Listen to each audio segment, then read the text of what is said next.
Right, guys. Did you miss me? It's been a few days. So,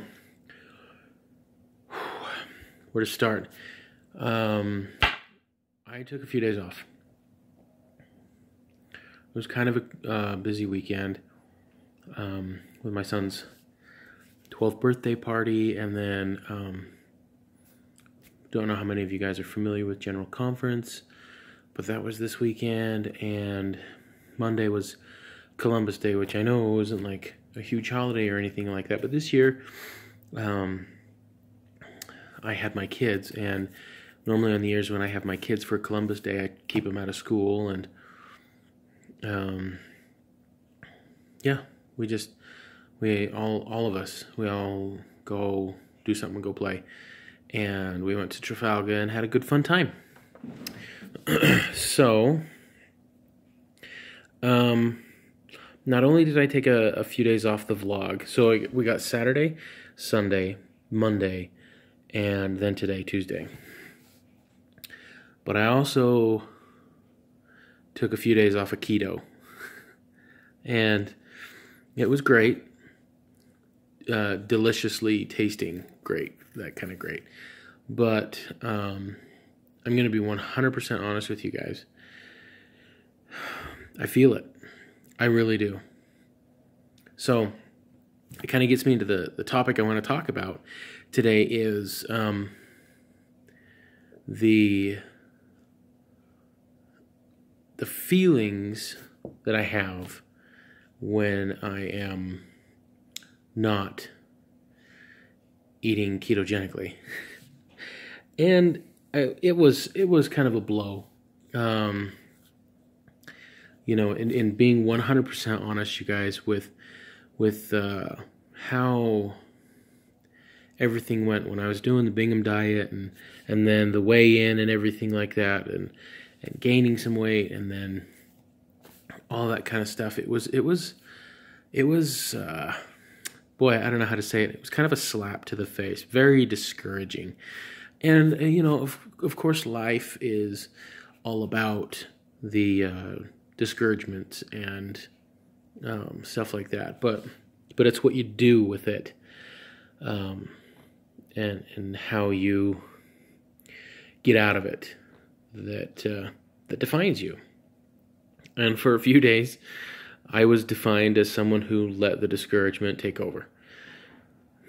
So I struggled with it, and I just kind of, I don't know, threw caution to the wind, whatever it was that I was feeling and what I was doing. But because of it, I just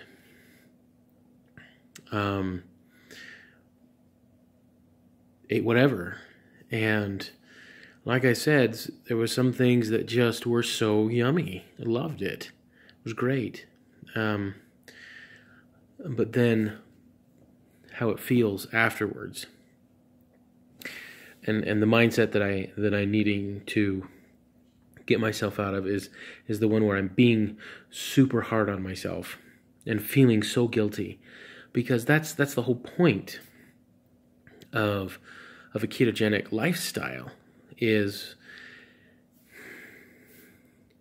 to do it guilt-free, right? You want to change your eating habits, your lifestyle, and the way you consume food, and what kind of food you consume, and things of that nature. And then if you have this or have that or whatever, you just say, okay, well, back to it the next day, you know. And I have, in some ways, I've done really good at that, and in other ways, it's a struggle. And the whole point of this vlog, obviously, is to be honest and straightforward about how it's feeling and what it's doing for me.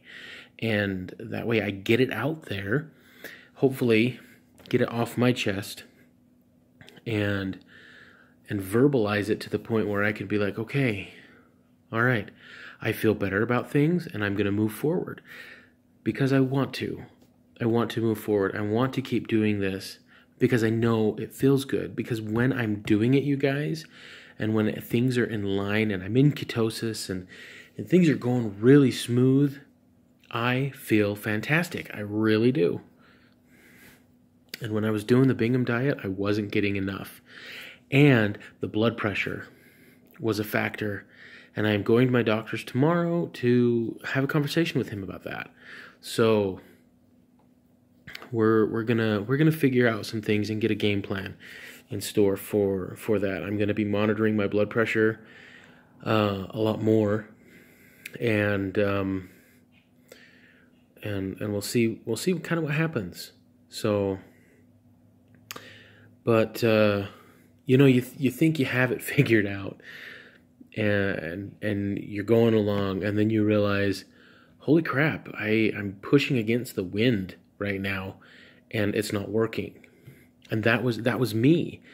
And not only was I pushing against the wind, but I was going the wrong direction for a little while there. And so I got to turn things around, and I got to go with it. I got to soar above the storm. I saw this little thing about eagles and how they get through a storm. They start to fly through the air, and when the winds kick in and get really strong, they kind of flap their wings and let the wind kind of take them higher and higher and higher until they get above the storm. So they're soaring above the storm and just peaceful, and everything's good.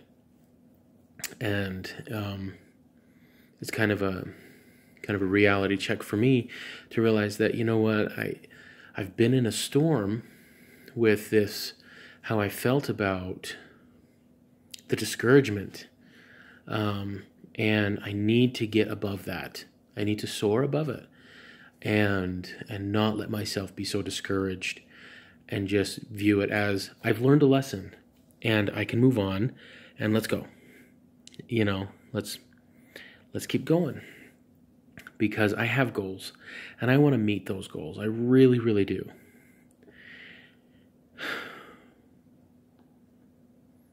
My wife and I made a goal together. This was some months back. I didn't tell you guys about it because I forgot. But our anniversary is in February, and if I get down to a certain weight, it seems a little bit farther of a reach now than when we first talked about it, because it was back when I made the goal to you guys that I was going to be down 30 more pounds by the end of September. Well, instead I went up a little bit. Very discouraging. But again, lesson learned. So if I get down to 300 by February, bear in mind that is 60 pounds from now. Motivation, guys. I haven't had a new suit, like a shirt, tie, suit, pants, all that kind of thing. I haven't had one since before I went on a mission for my church. I got a new suit then, and I haven't gotten a new one since. I've gotten pieces, like, oh, these black pants are on sale, so I'll get those. And then, oh, look, this black suit jacket is on sale, so I'll get that. I put them together, and the colors aren't quite right, but it works. It passes, And so a lot of that kind of thing. And most of the time, I just don't wear a suit, but I'd like to. I'd like to have one that fits. And if I can get down to that 300, I almost don't want to alter that. I want to keep it at 300 to keep myself motivated. But if I can get down to that for our anniversary, I'll get a new suit. My wife and I, we'll go out on a fancy little date. Who knows? Maybe even get a limo or something like that. Make it really, really fancy, really fun, really exciting. Go to one of our favorite restaurants, and just make it really fancy and fun. And was something her and I talked about, and sort of a goal that her and I set together. And so it's time to kind of kick things up a notch and get back into gear. Can I do it? Yes, I know I can. I know for a fact I can, because last year at this time, I'd been doing keto for like a week, right? And I was feeling fantastic. And then by the end of the 3-month stretch, I was down a ton of weight. You know, like, what was it, 50 pounds by then? And so, yes, this is very doable. And I just got to get back into the mindset.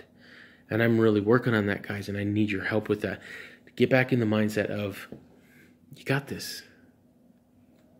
Move forward. You're doing great. You know, because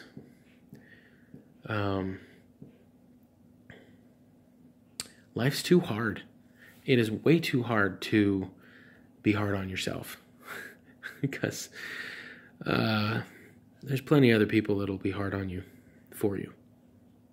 You got to be your own best friend. And that's what I need to be for me. So, with all of that being said, out there, I want to thank you guys for helping me stay motivated. I was feeling, I don't know, embarrassed, ashamed, discouraged, kind of a mixture of all three of those, and everything. And I just had a hard time coming to grips with the fact that I had gained, and I was just kind of like taking the weekend off. You know, taking a little time off for this or that or whatever is not a bad thing, but it's the mindset I was in with the discouragement and the ashamed and all that kind of stuff. I couldn't vlog to you guys. It was a struggle. It was like finding that motivation to be able to look you guys in the face and say, all is well. Or, yeah, I'm not feeling too good. Or, guys, I suck. Do I really think I suck? No. Am I hard on myself? Yes. So, but hopefully you guys can understand that even though you might have experiences where you falter, you fail, you don't do good, remember that you are your own worst enemy and you need to be your own best friend. Turn it around, because no one's going to be harder on you than you. So, I feel like I just kind of like went in 700 different directions and talked about 500 different things, but I love you guys. Thank you so much. Again, you motivate me. You help me to be a better me, a better dad, a better husband, a better friend, everything. So, with all of that being said, we can do this. I can do this, and I can do hard things. I know I can. So, keto superpower.